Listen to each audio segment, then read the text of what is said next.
Week. Senator Jeff Merkley here. Thank you to all of you for your efforts to raise awareness and find legislative solutions for the dire problem of plastic production and pollution and its grave impact on our oceans and on our planet as a whole. The title of this event really underscores the critical importance of ocean climate action. Don't be fossil fooled. Plastic's impact on the ocean and climate. Great title. Many of us have grown up with the mantra, reduce, reuse, recycle, or the 3 R's. When it comes to plastics, a more accurate description is the 3 B's. Plastics are buried, they're burned, they're borne out to sea. Less than 10% of plastics are recycled despite our efforts, despite our blue bin programs, despite learning the 3 R's. The equivalent of 2 garbage trucks worth of plastic enters our oceans every minute of every day. That's 33 billion pounds of plastic every year. That fact is horrifying in and of itself, but it also says a lot about how we're treating our oceans and our ocean ecosystems. We're treating them like a dump, and the impacts are terrifying. Microplastics found in our blood and in breast milk, filter feeding whales consuming millions of particles of microplastics a day. Fresh Antarctic snow found to contain microplastics. Microplastics found at the top of Mount Everest. Plastic pollution touches every aspect of our lives, and this isn't a problem that can be solved simply by consumers making better choices at the grocery store. The responsibility for addressing the plastic pollution crisis rests with the corporations who profit from plastic production. And it is communities already overburdened by pollution who often bear the brunt of the impact of plastic production. And so we need to urgently pursue legislative solutions to this growing crisis, which threatens our oceans, our planet, our health. We need to tackle this crisis at every point in the life cycle of plastics, from plastic production and the toxins it spews into frontline neighborhoods to plastic waste that chokes oceans, ecosystems, and communities. We need to produce less new plastic, a lot less, and actually recycle the plastic that we do produce, and ultimately break the cycle of plastic pollution. That's why soon I will be updating and reintroducing my Break Free from Plastic Pollution Act. It is a comprehensive national strategy that will help fix our broken waste and recycling system. It pauses new plastic production facilities, which are overwhelmingly constructed and operated in low-income communities and communities of color, and make sure that there are enhanced protections in place for fence line and frontline communities. It will ban non-recyclable single-use plastic products. It will establish a national bottle bill. It will hold big corporations accountable for the pollution and waste their plastic creates. We have momentum on our side. I'm hearing more and more from constituents writing into my office and from comments on social media posts, from folks at town halls about the challenge of plastics and their desire for action. Addressing this crisis is not something that can wait. Unless we act, things will get worse. Year by year, they will get much worse. When I think about the world that I want to see for my children and their children and all future generations, I can tell you, I don't think about a world with mountains of plastic pollution choking our waterways. I don't think of leaving the generations to come with a constant worry about how microplastics are impacting their health. Instead, I think about preserving the beautiful coasts in Oregon and coasts across the world. I think about protecting communities from poisonous petrochemical fumes so every child can grow up healthy. I think about ecosystems around the entire world being free from the threat of plastic pollution. I think about future generations never having to see headlines like, "Our way of life is poisoning us," or "Microplastics found in human breast milk for the first time," or "US plastics recycling rate slumps below 6%. All of those are real headlines I've seen in the last few years, by the way.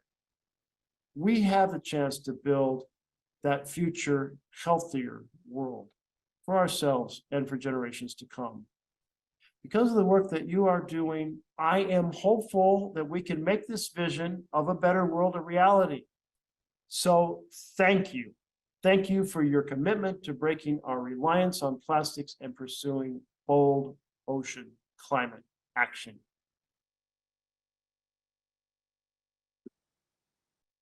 Awesome. I'm glad we got the video working. That was a great intro to some of the themes we'll dig into. And thanks to Senator Merkley and his staff for working to elevate this issue in the Senate and push for solutions. We'll all be looking out for the reintroduction of the Break Free from Plastics Act in the coming weeks.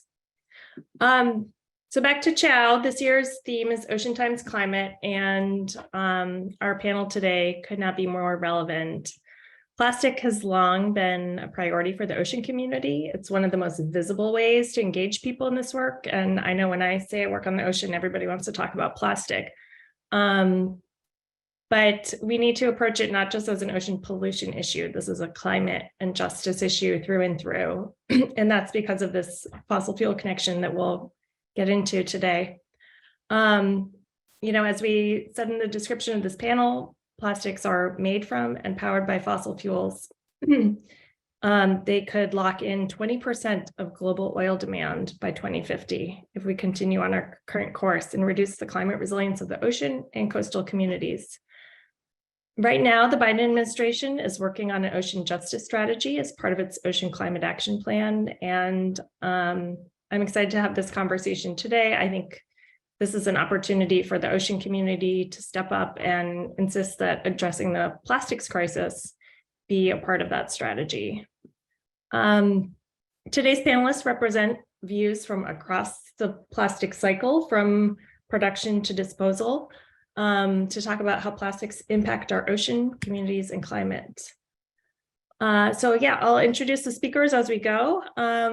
First, we're going to hear from Arthi Ananthanarayanan. She's the director of Ocean Conservancy's Climate and Plastics Initiative, where she designs and promotes solutions that address two existential interconnected threats to the ocean and coastal communities: climate change and plastic pollution.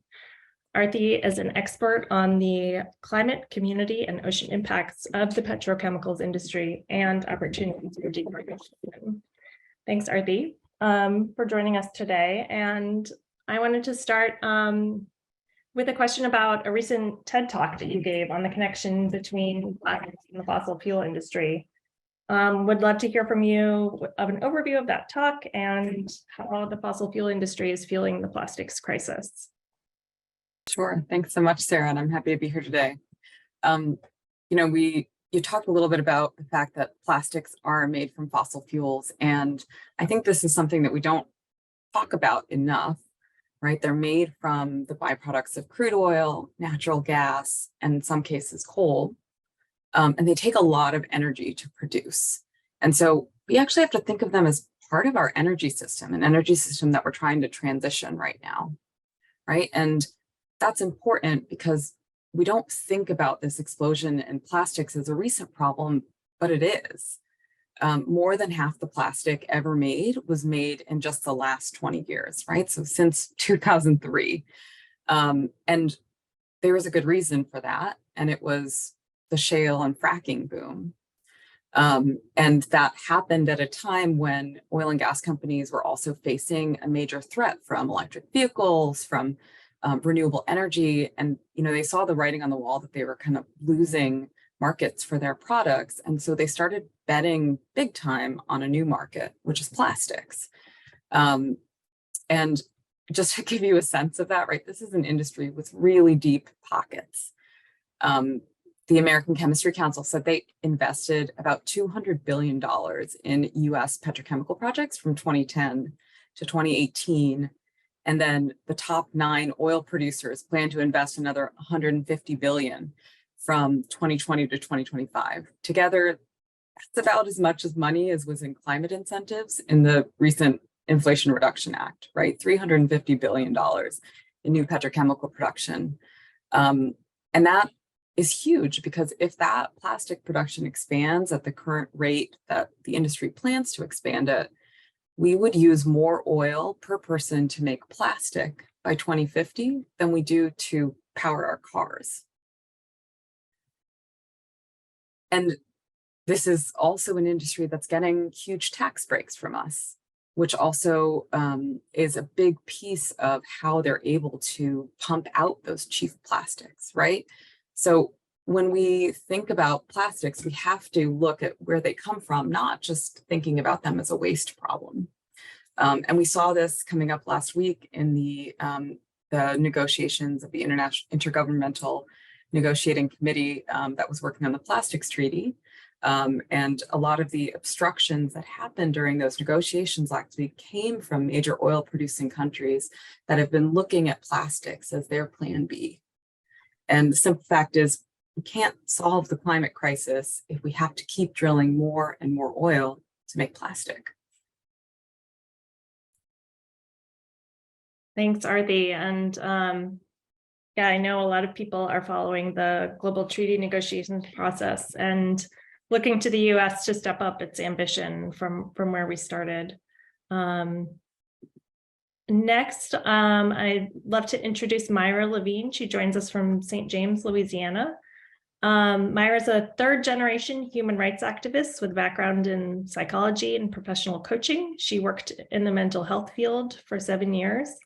And in 2020, returned to her hometown to work alongside her mother, Sharon Levine, who's the founder and director of Rise St. James, a faith-based grassroots nonprofit organization fighting for the eradication of petrochemical emissions impacting disenfranchised Black communities in St. James Parish and surrounding areas.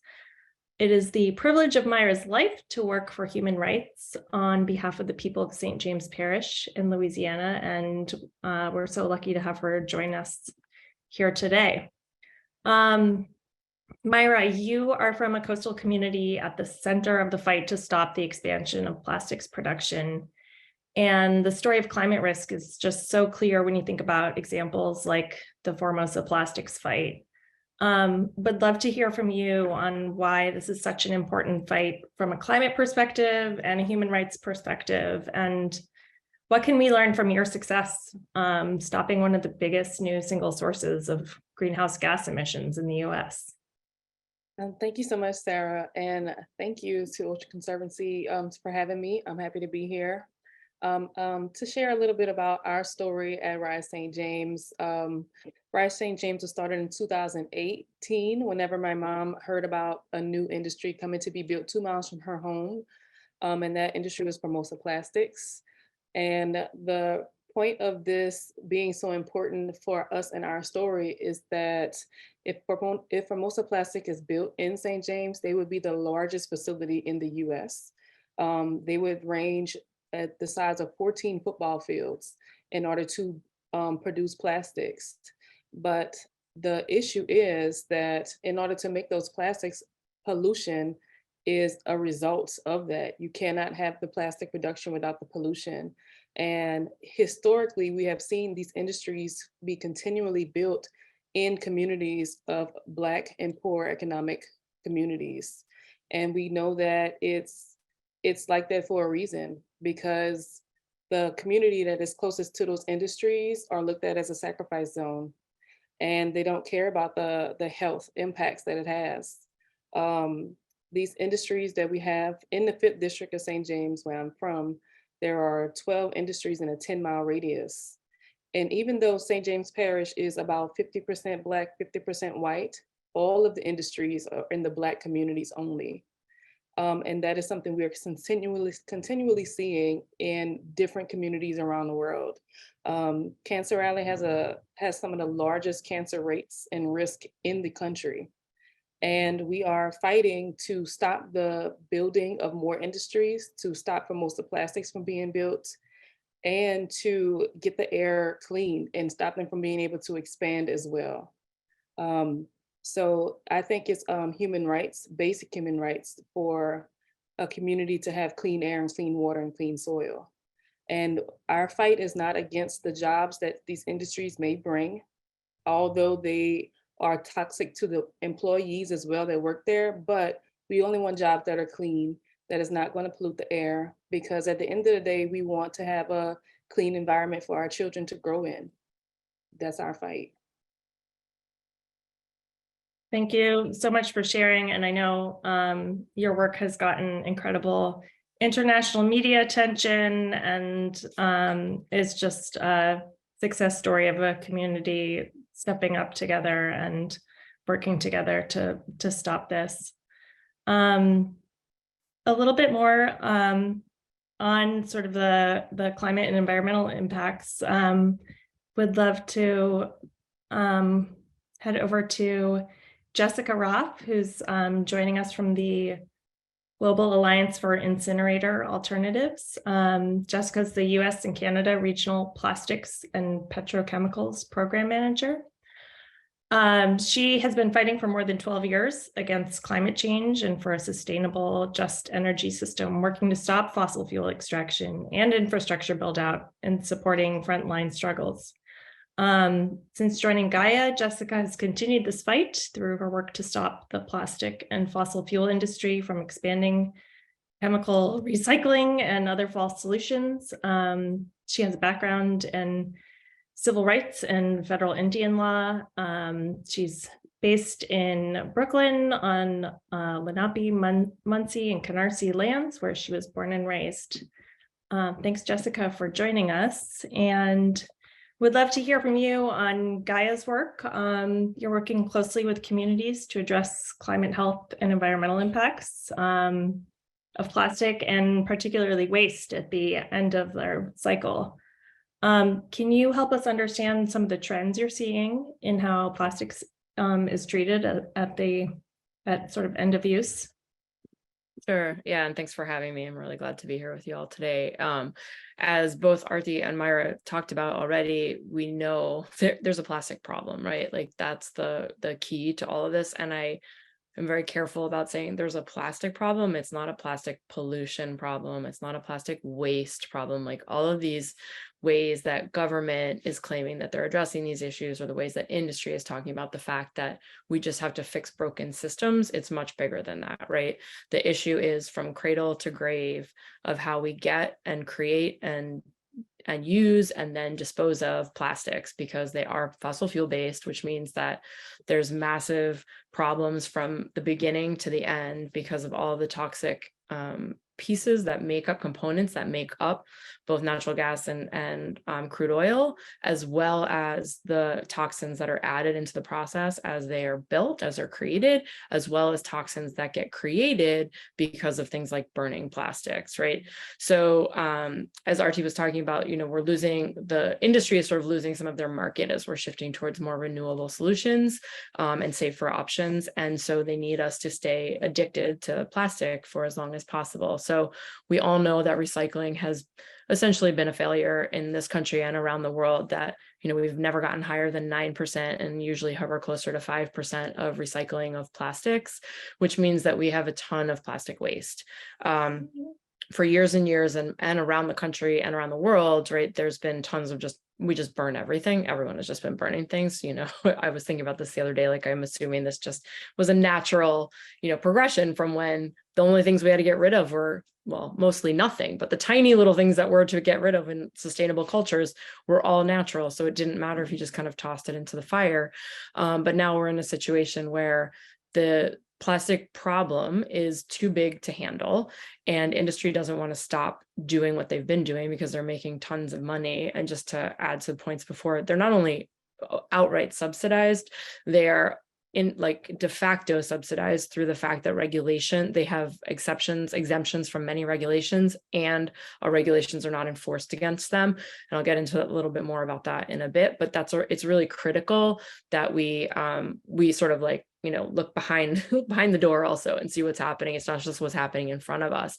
And so they're viewing these options, these opportunities now to say that they're able to handle the plastic mess with a quote new technology, and everyone wants a new tech solution, right? Because they're quick and they're easy and they don't require real buy-in. They're sort of handed down from on high. But the problem is that neither is what they're doing new, nor is it solving the problem, right? So predominantly industry is focusing now on quote chemical recycling, or sometimes they call it advanced recycling or molecular recycling, or sometimes a combination of all three of them.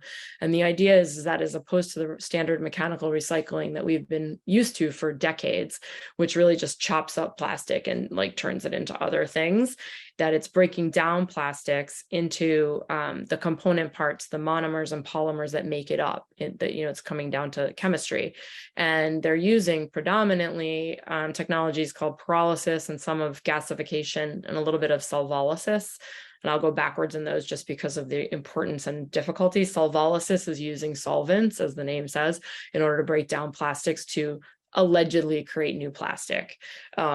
Pyrolysis and gasification are both high temperature incineration, but industry is claiming that they're not incineration because there's no oxygen present. But as we all know, we all live on planet Earth and there is oxygen present. And even if it's in a small amount, there is combustion incineration taking place. And what industry is saying is that the end product of these is going to be new plastic or recycled plastic that has all of the qualities of virgin plastic that makes it clean and safe and food safe.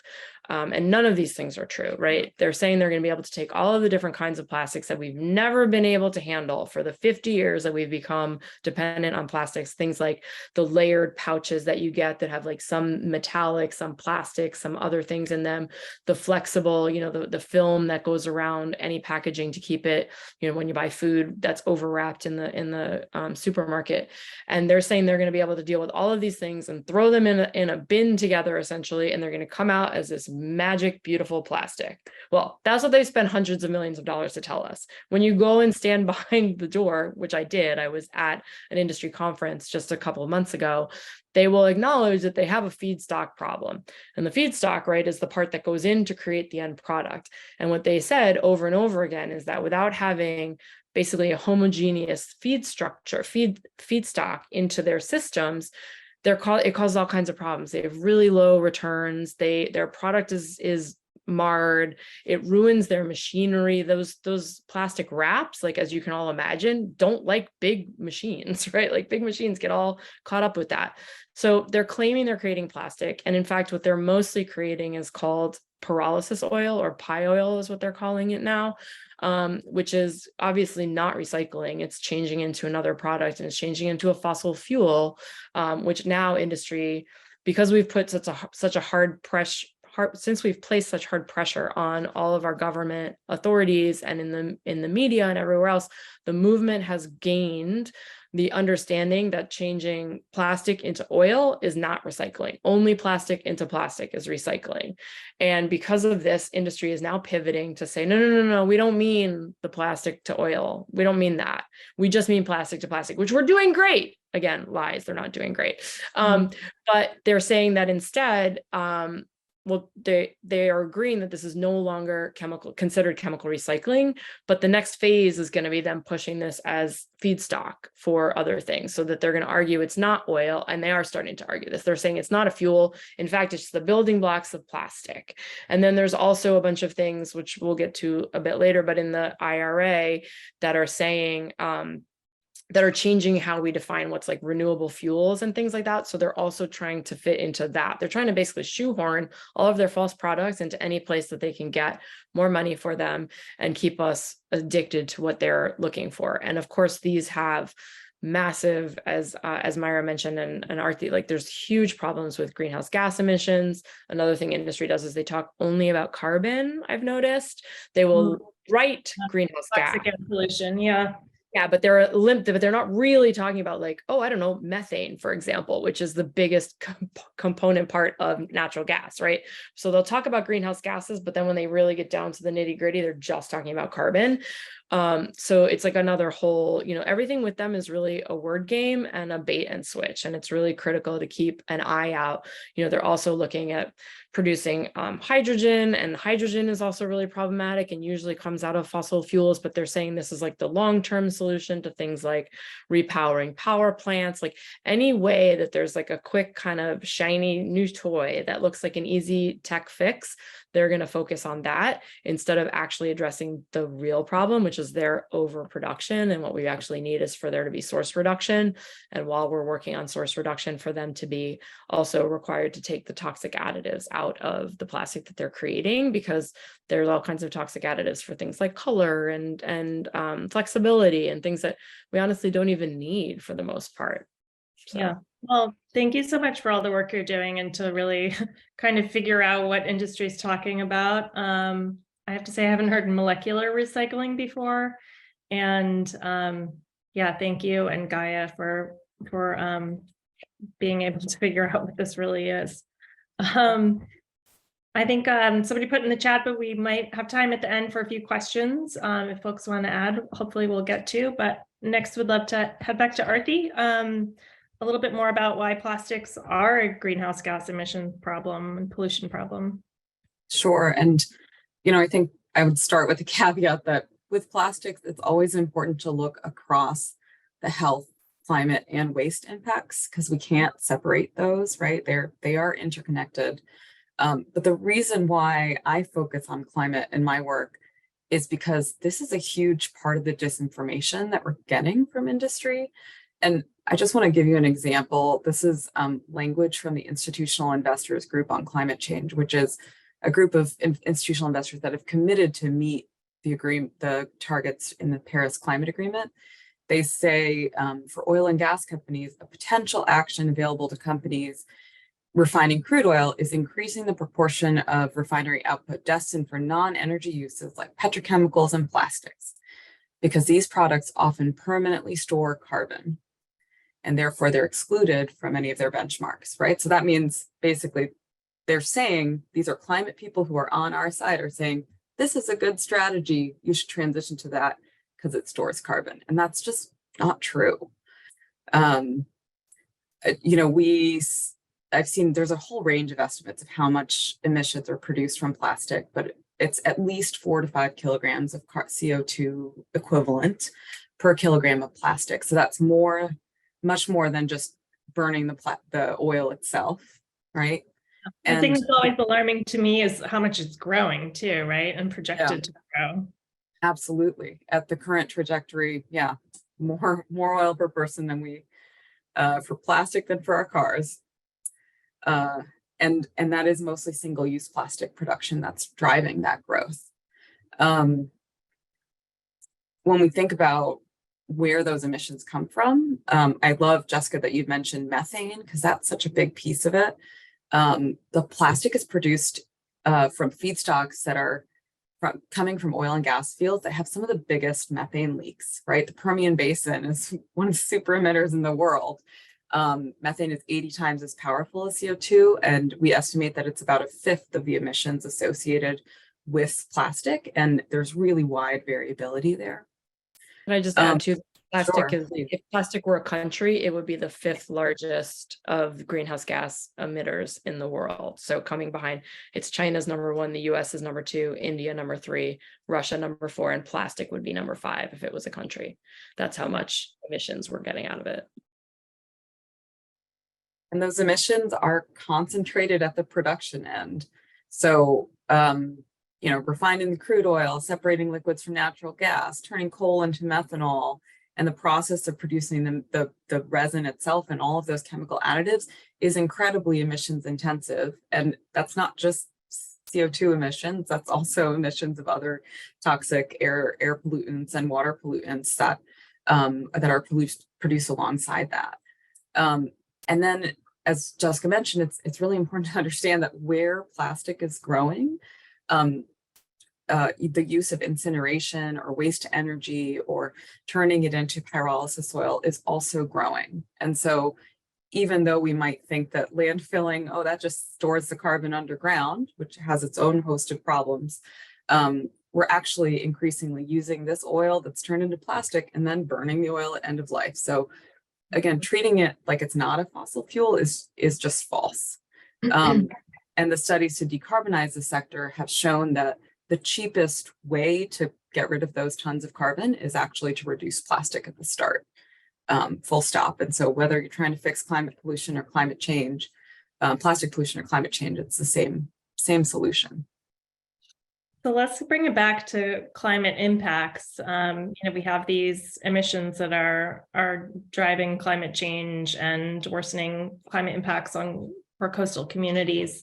Myra, I'd love to hear from you how climate impacts are happening in your community in Louisiana and how can policymakers work with and learn from coastal communities like yours and the climate impacts you're experiencing? Thank you, Sarah. And that was a great analysis, Jessica and Arti. Being in an impacted community, you get to see the impacts of it. I have a lot of community members and family members that have cancer. I have 2 aunts that passed away from cancer, and I have 2 uncles who have been diagnosed with cancer and are fighting that, and a plethora of friends and families. And it makes me very upset that these emissions are being not monitored as they should.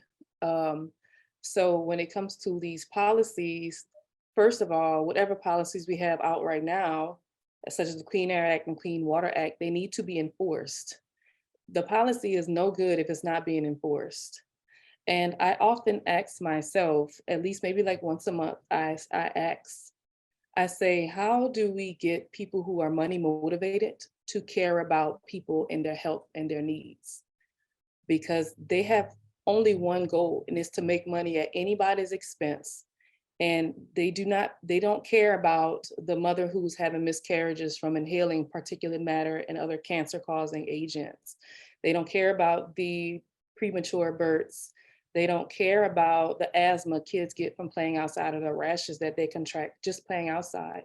Their only goal is to make money, and they're willing to sacrifice anybody and everybody to get it. So the question is, how do we get people who are money motivated to want to change and make a difference?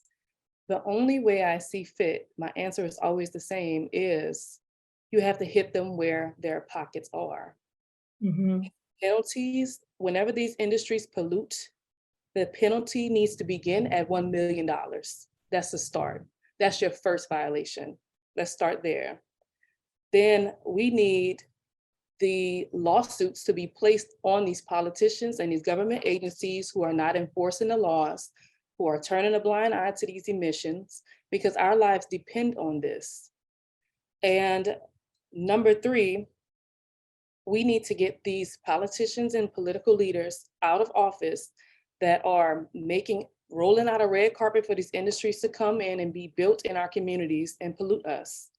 We need to get them replaced, and we need to hold them accountable. And if that takes lawsuits, that's what it needs to be. We need to take these industries to court. We need to take these leaders to court.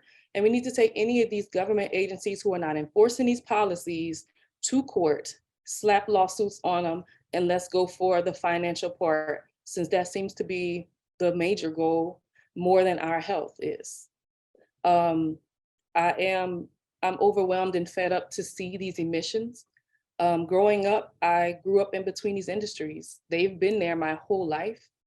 And so I used to think that they were some type of factory, because they were always on 24 hours a day, 7 days a week. Hurricanes or not, the lights are on, the smoke is coming out, the evaporation, the emissions are coming out. And I didn't learn about this till later on in life. And I realized, wow, so these industries are polluting us and sending out all of these emissions, and we can see them. They're doing it in front of our face. You would think it would be a little bit more discreet if it would be killing us, but no, it's bold and it's in front of your face, and you can drive past and smell the emissions. It's sickening, and something has to change now.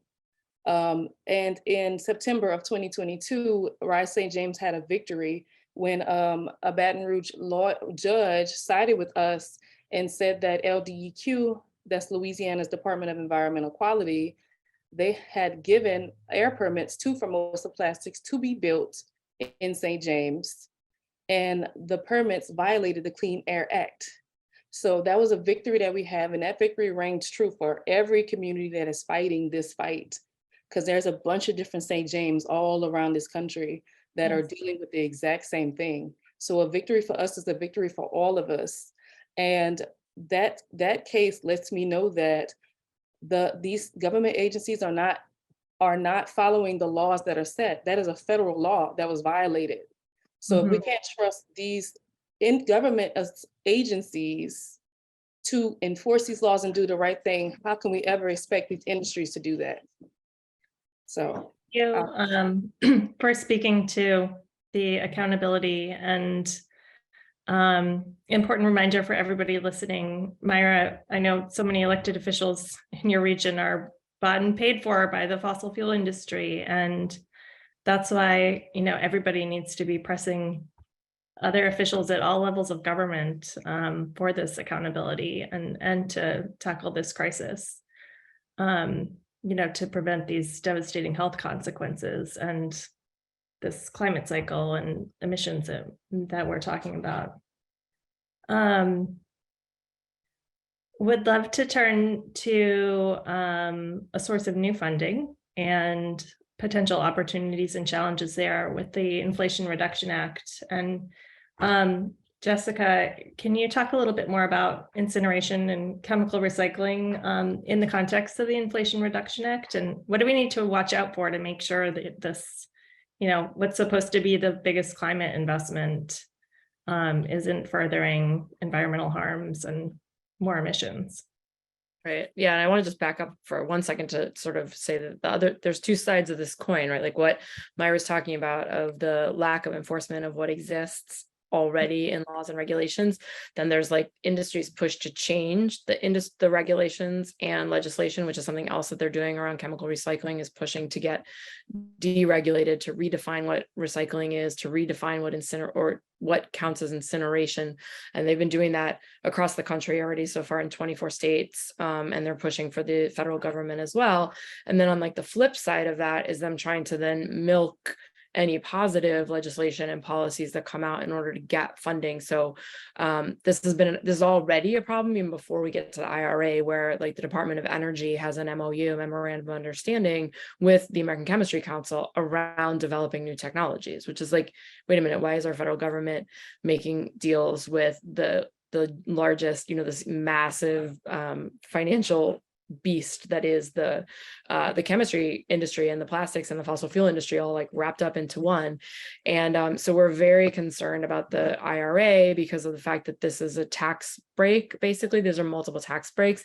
And the key, as I was saying before, is like it all comes down to definitions about everything. And this is why industry also spends so much money on trying to frame the narrative, and why one of the things that we really have to do is constantly push back against that narrative, because they keep talking about themselves as being renewable, but they're still fossil fuel based. And so, there's concerns because a lot of the incinerators that are already online are 20 to 30 years old, and we really need to be decommissioning them right now. But in a lot of states, incineration, waste to energy, they use waste to energy through incineration, and those get credits as being renewable energy credits. And so these are big. And then the same thing with the fuel, and the jet fuel right now is kind of all up in the air because there's a push for bio-based jet fuel and renewable jet fuel. And those are both in the IRA. And we know that industry is looking to try to figure out how to finagle their way into those things. They've literally just in the past like 6 to 8 months created two new trade groups called the Waste to Energy Association and the Circular Economy Coalition, because that's the other thing, as I was saying about how important language is. They try to steal and co-opt our language, and that really takes a lot of the meaning out of it. So industry is all over circularity right now. What they're doing is not remotely circular, right, between either the emissions or the final end products of waste that have to get dealt with even after they go through their system. Like even if they are chemically recycling a bit of plastic, which is happening on very small scales, there's still like massive amounts of toxic ash and other things that they have to get rid of at the end that they just ignore. They just literally don't even acknowledge it. So we're really looking to keep on top of the federal industries, especially federal agencies, and especially the Department of Treasury, and how they define all of these renewable credits moving forward. We need to make sure that they don't greenlight re-upping or building new incinerators, either as direct incinerators with the goal of being waste to energy, or pyrolysis and gasification facilities that the industry is calling chemical recycling facilities, which they're not, because we also know that they're really pushing, industry is pushing for these like modular expansion. So they're looking to kind of get their foot in the door on one thing, and then they also shift and they add other pieces to their proposals. And so it's really important to stop things from the beginning and keep making sure that renewable fuels are defined as renewable fuels, and that these energy and aviation tax credits don't go towards oils that, or they're saying they're going to turn pyrolysis oil into jet fuel, which is also like 1,000 steps away and really dangerous and not likely to actually take place. And to make sure that they're not getting these subsidies through the IRA. And then hopefully also to get there, to have some kind, we have to push the federal to direct the states, because the states are kind of all over the place right now, and a lot of them are coming out really Jessica, favorable. I'm going to do my least favorite moderator thing, which is to cut you off because we have just 2 minutes, and I'd love to give our other 2 speakers just one brief thing. What policy changes do you want to see get out of this? See us get out of this crisis, this plastics and climate crisis. Over to you, and 1 minute to go, and I'm so sorry we did not have time for questions, but thank you everyone for joining. Arthi and Myra, over to you. Sure. I think the biggest thing is that we do need to see plastic reduction as part of climate commitments, not all of these other sort of suite of decarbonization things, but actually a commitment to reduction of plastics from the start for investors, companies, and countries, so we can meet our Paris Agreement goals. Turning off the bathtub tap, right? Yeah. Myra, how about from you? The policies that I want to see changed is that it is mandatory that the cumulative impact of the pollution in the community is taken into account whenever air permits are granted.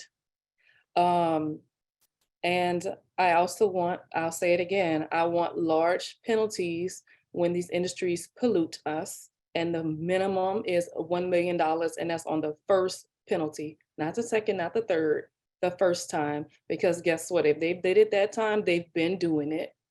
And I know that if you give them just a slap on the wrist, they're making way more money than a $10,000 fine. Start at $1 million and let's see if they keep polluting. And can I just add real quick to ban chemical recycling, Go ahead. obviously, but also to put funding and investments in alternatives like zero waste cities and reduce and reuse and refill systems. We need to be building the positive while we're stopping the negative.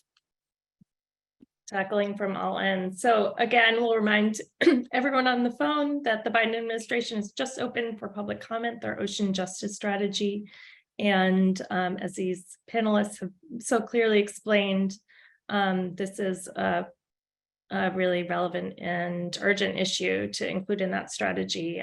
So thank you so much to Ocean Conservancy, to Jessica and Myra and Arthi for speaking so powerfully to these issues. I hope everyone has a great rest of the CHOW, and thanks again so much for joining us.